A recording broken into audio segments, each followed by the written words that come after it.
بسم الله الرحمن الرحيم. يا أيها الذين آمنوا قوا أنفسكم وأهليكم نارا وقودها الناس والحجارة. وجاء في الحديث الشريف الذي رواه البخاري رحمه الله عن عبد الله بن عمر رضي الله عنهما قال قال رسول الله صلى الله عليه وسلم: ألا كلكم راع وكلكم مسؤول عن رعيته. وقال: والرجل راع على أهل بيته وهو مسؤول عنه عن رعيته. والمرأة راعية على أهل بيت زوجها وولده وهي مسؤولة عنهم. صدق الله العظيم وصدق رسوله النبي الكريم ونحن على ذلك لمن الشاهدين والشاكرين والحمد لله رب العالمين.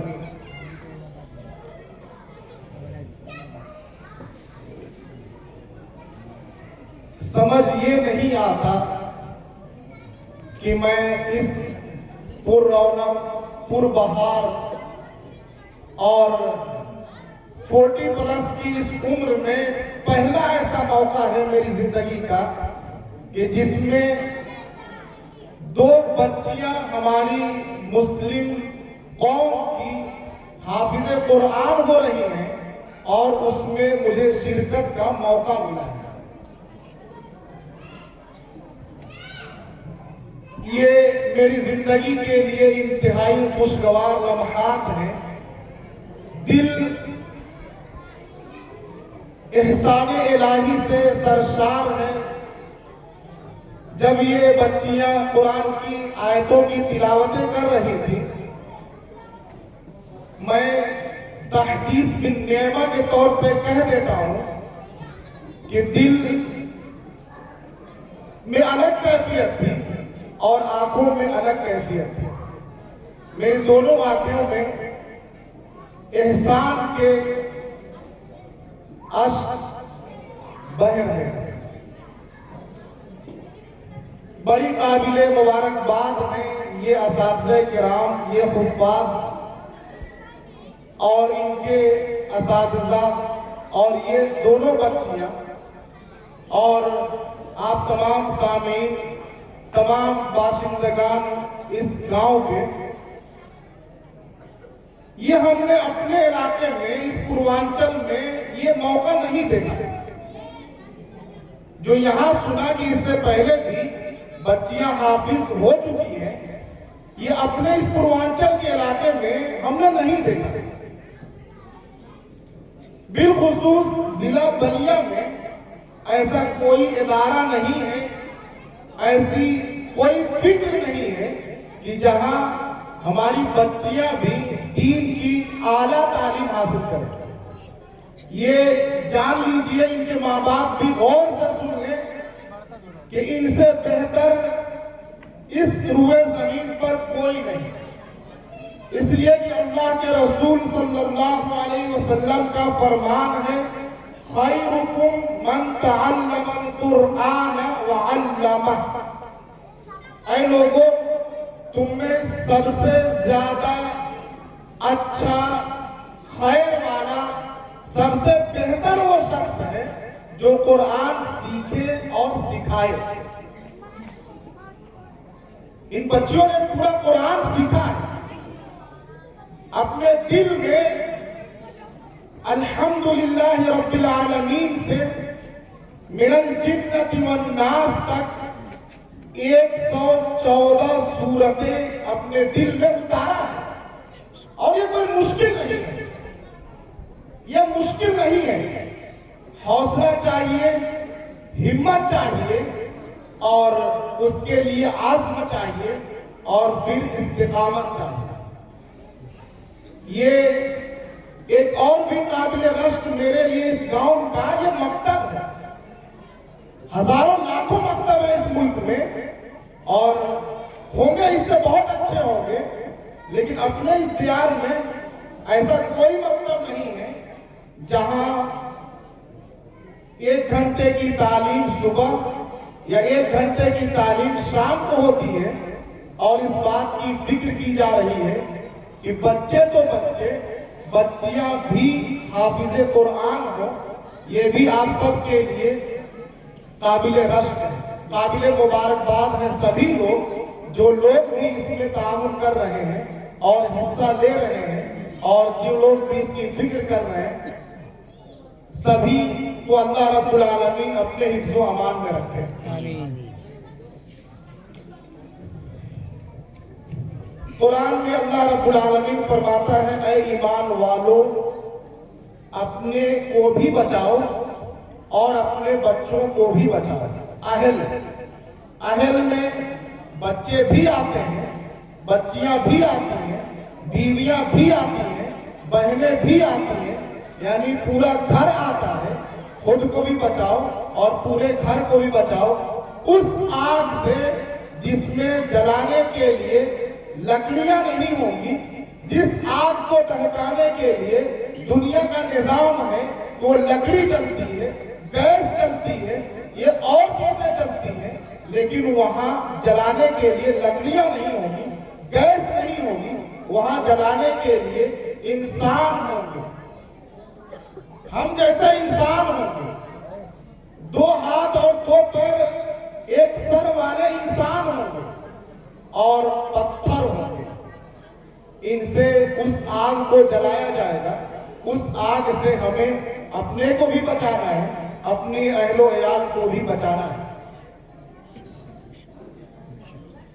اللہ کے رسول صلی اللہ علیہ وسلم کی ایک حدیث بھی میں نے پڑھی تھی۔ اللہ کے رسول فرماتے ہیں، سنو لوگو، تم سب ذمہ دار ہو اور تم سب سے ہر ایک سے اس کی ذمہ داری کے بارے میں پوچھا جائے گا۔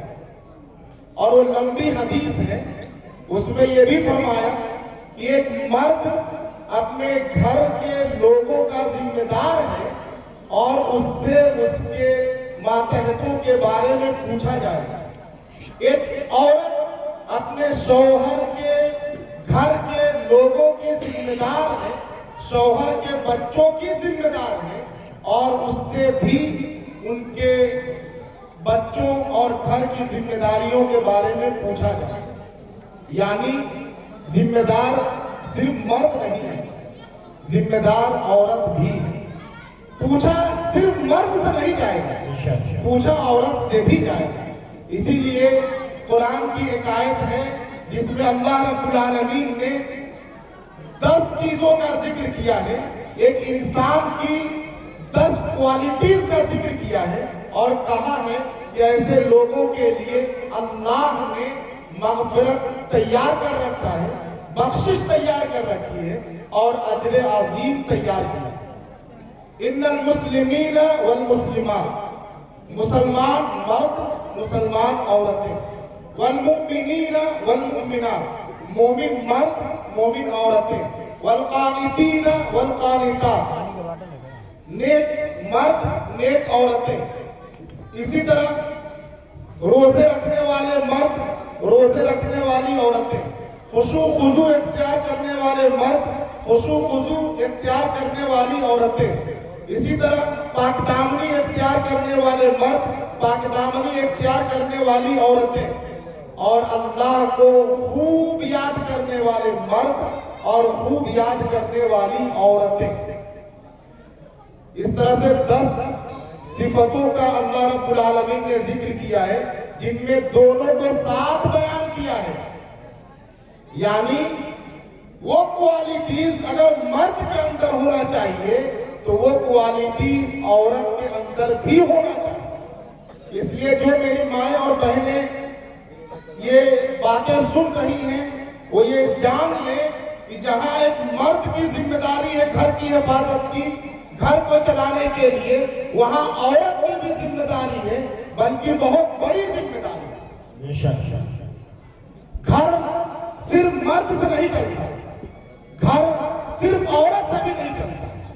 گھر کی ذمہ داری، اگر باپ کی ذمہ داری ہے کہ وہ پیسے کما کے لائے، وہ روزی روٹی کا انتظام کرے، وہ کپڑے اور مکان کا انتظام کرے، تو گھر میں بچوں کی تربیت کے لیے، بچوں کو ادب سکھانے کے لیے، بچوں کو اخلاق سکھانے کے لیے، بچہ جب کھا رہا ہے پی رہا ہے تو وہ پڑھ رہا ہے نہیں پڑھ رہا ہے، استنجا جا رہا ہے تو کیا کہہ رہا ہے، یہ ماں کی ذمہ داری ہوتی ہے، یہ گھر کی ایک خاتون کی ذمہ داری ہوتی ہے. یعنی باہر چوکھٹ کے باہر مرد کی ذمہ داری ہے، چوکھٹ کے اندر عورت کی ذمہ داری ہے. دونوں سے مل کر یہ دنیا آباد ہے. صرف آدم سے دنیا آباد نہیں ہوئی، آدم کے ساتھ حوا کو پیدا کیا گیا اور اس طرح سے دنیا آباد ہوئی دو لوگوں سے. اس لیے ذمہ داری سب کی ہے، سب کی ذمہ داری ہے. اور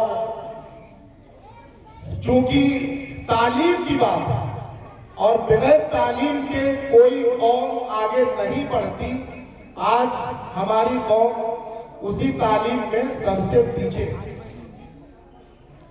یہ سوچ لیجئے، قرآن کی تعلیم کی بات ہو رہی ہے، وہ قرآن جو ہمارے نبی کا آخری معجزہ ہے، ہمارے نبی کا آخری معجزہ ہے جو قیامت تک رہے گا. ہر نبی کے ساتھ معجزات ملتے ہیں. حضرت موسیٰ کی لاٹھی ان کے ساتھ ختم ہو گئی. حضرت عیسیٰ کے ہاتھ میں اللہ نے وہ طاقت دی کہ جس کوڑ کے ہاتھ بدن پر ہاتھ پھیر دیتے وہ ٹھیک ہو جاتا ہے.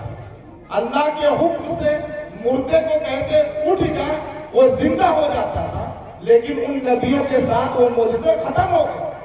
ہمارے نبی نے بھی بہت سے معجزے پیش کیے، چاند کے 2 ٹکڑے کیے، ڈوبتے سورج کو واپس بلایا، کئی معجزے دکھائے. لیکن وہ سب معجزے ہمارے نبی کے ساتھ رخصت ہو گئے. ایک آخری معجزہ جو قیامت تک رہے گا وہ قرآن ہے. وہ قرآن معجزہ ہے، وہ صرف ایک کتاب نہیں ہے، ہمارے نبی کا معجزہ ہے. اور کہیں ایسا نہ ہو کہ اس قرآن کے تعلق سے ہم غفلت کرتے اور وہ رسول کل قیامت کے دن کہیں ان قوم اتخذوا هذا القرآن مہجورا. یا ربی، اے میرے رب، میری قوم نے اس قرآن کو چھوڑ رکھا تھا. ایسا نہ ہو کہ وہ رسول جس نے ہمارے لیے، ہماری آخرت بنانے کے لیے ہر طرح کے ظلم و ستم برداشت کیے، سب کچھ قربانیاں دی، وہ کل قیامت کے دن اللہ کے سامنے یہ کہے یا ربی ان قوم اتخذوا هذا القرآن مہجورا، کہ میری قوم نے اس قرآن کو چھوڑ رکھا تھا. آج اپنی سوسائٹی میں، مسلم معاشرے میں دیکھیے کتنے لوگ ایسے ملیں گے جنہوں نے قرآن کی چند سورتیں بھی یاد نہیں کی ہیں، قرآن کو دیکھ کر پڑھنا بھی نہیں آتا. قرآن ہے گھر میں ضرور، تاپوں میں رکھا گیا ہے ضرور، شادی میں دیا جاتا ہے ضرور، کوئی مر جائے تو قرآن خوانی ہوتی ہے ضرور، لیکن اپنی توفیق نہیں ہوتی کہ وہ قرآن کی چند آیتیں، چند سورتیں، چند رکوع پڑھ کر اپنے لیے، اپنے ماں باپ کے لیے، اپنے گزرنے والوں کے لیے وہ ایصال ثواب کر سکے. ایسے بے شمار لوگ ہیں ہر بستی میں. اس لیے جہاں اور تعلیم کی فکر کرنی ہے، یہ وقت تھوڑا ہے. اللہ کے رسول صلی اللہ علیہ وسلم پر جو سب سے پہلی وحی اقرأ بسم ربک الذی خلق، اے نبی پڑھیے. اور اے نبی، اے صحابہ، اے تابعین، اے تابع تابعین، اے بزرگان دین، اے قیامت تک آنے والے مسلمانوں پڑھو. لیکن اسی پڑھائی میں ہم پیچھے ہیں. قرآن نے یہ نہیں کہا تھا کیا پڑھو، اس نے کہا تھا پڑھو. پڑھو سوشیولوجی پڑھو، بایولوجی پڑھو، سائنس کے جتنے برانچز ہیں سب پڑھو، اور قرآن بھی پڑھو. اور شاید کسی شاعر نے بہت اچھا کہا دین کو سیکھ کر دنیا کا تماشا دیکھو، دین کو سیکھ کر دنیا کا تماشا دیکھو، مذہبی درس الف با علی گڑھ تا، یہ وہی کوشش ہے، یہ جو مکتب کی کوشش ہے، یہ وہی کوشش ہے کہ مذہبی درس جب بچہ بولنے لگے اس کو بسم اللہ خوانی کراؤ، اس کا اچھا نام رکھو، اس سے بسم اللہ پڑھنا، اللہ اور رسول کا نام لینا سکھاؤ، اور دین کی بنیادی باتیں ضرور سکھاؤ، قرآن کے الفاظ پڑھنا ضرور سکھاؤ، اور بلکہ ایک مسلمان سے مطالبہ تو قرآن کا 5 ہے، 5 قرآن سے پر ایمان لاؤ، قرآن کے الفاظ پڑھو، قرآن کا مطلب سیکھو، قرآن پر عمل کرو، اور قرآن کی تعلیم کو دنیا میں پھیلاؤ جہاں تک کر سکتے ہو۔ لیکن ہماری بدقسمتی اور ہماری غفلت کا نتیجہ کہ بہت سے لوگ ہیں جو الفاظ بھی نہیں پڑھ پاتے، اس لیے جتنی سائنسی تحقیقات، جتنی سائنسی ریسرچز ہوئی ہیں، جہاں سائنس نے آج اتنی ترقی کی ہے، وہی قرآن نازل ہونے کے بعد ہوا ہے۔ یہ بڑے علم داں یہ تحقیق کے بعد یہ کہتے ہیں کہ قرآن کی یہ برکت ہے کہ جس قرآن میں لوہے کو قرآن میں نازل کیا گیا، جس قرآن میں لوہے کو نرم کرنے کی بات کی گئی ہے، جس قرآن میں سائنس کی یہ والشمس تجری لمستقر یہاں کہا، والقمر قرآن کی چیزیں بیان کی ہیں، قرآن کے منازل بیان کی ہیں، قرآن رات اور دن کے آنے جانے کی خبریں بیان کی گئی ہیں، یہ آیتوں نے ان چیزوں کا ڈر دور کیا اور ان کو استعمال کرنے کے لائق بنایا۔ اسی لیے ساری سائنسی تحقیقات، ساری سائنسی ایجادات قرآن کے نازل ہونے کے بعد ہوئی ہیں۔ مسلمانوں نے شروع کی تھی لیکن بہت پیچھے چلے گئے، اس لیے اس قرآن کی تعلیم کو عام کرنا ہے، خود بھی سیکھنا ہے۔ اور میں اور آگے بڑھ کر ایک بات کہوں گا، ابھی ودھایک جی نے کہا ہے کہ ہم کوشش کریں کہ ایک مدرسہ بھی بنائیں، اور اگر نہیں بھی بنتا، میں کہتا ہوں مدرسہ نہیں بھی بنتا، لیکن یہ ہمت رکھیں کہ قرآن کے الفاظ بھی سیکھنا ہے، یعنی حافظ بننا ہے، قرآن کا معنی بھی سیکھنا ہے، اس لیے کہ قرآن کہہ کیا رہا ہے ہمیں نہیں پتا، ہماری زبان عربی نہیں ہے۔ علامہ اقبال نے کہا تھا، تیرے ضمیر پہ جب تک نہ ہو نزول کتاب، گرہ کشا ہے نہ راضی نہ صاحب کشاف، یعنی ہم کو قرآن اتنا آنا چاہیے کہ جب قرآن پڑھیں تو ایسا لگے کہ قرآن آج ہمارے دل و دماغ پر نازل ہو رہا ہے، قرآن آج ہمیں یہ کہہ رہا ہے کہ کل قیامت کے دن تم سے یہ کہا جائے گا، یہ کہا جائے گا، یہ کہا جائے گا، تمہارے لیے ہم نے چاند بنایا ہے، ہوائیں بنائی ہے، پانی بنایا ہے، سب کچھ بنایا ہے۔ اس لیے میں کہوں گا کہ آپ حافظ قرآن بھی بنائیے، عالم دین بھی بنائیے، اور مفتی بھی بنائیے، اور اتنا پڑھائیے کم از کم اس گاؤں میں کم از کم 1 2 3 عالم ایسے ہوں جو قرآن پڑھتے جائیں اور اس کے مطلب بتاتے جائیں۔ آج بے شمار ادارے پورے ملک میں چل رہے ہیں، اور یہ کوشش ہر جگہ ہونی چاہیے، حافظ بھی ہو، قاری بھی ہو، عالم دین بھی ہو، مفتی بھی ہو، قرآن پڑھتے جائیں اور اس کے معنی مطلب سمجھتے جائیں اور لوگوں کو سمجھاتے جائیں۔ اس لیے ہم ایک بار پھر کہیں گے، سبھی سے کہیں گے، جو لوگ اپنے بچوں کو بھیجتے ہیں وہ پابندی سے بھیجیں، اور اب بھی اگر کوئی دور ہے تو اپنی غفلت کی چادر اتارے، ہوش کے ناخن لے، سبھی اپنے بچوں کو بھیجیں، اور 100% قرآن کی تعلیم سبھی کو ملے۔ یہ جو ابھی بچوں نے پڑھا، ایک حدیث پڑھی، اللہ کے رسول نے کہا کہ جب انسان مر جاتا ہے صرف 3 چیزیں اس کو کام آتی ہے، ساری چیزیں ختم، اس میں ایک وہ اولاد ہے جو اس کے لیے دعا کرے.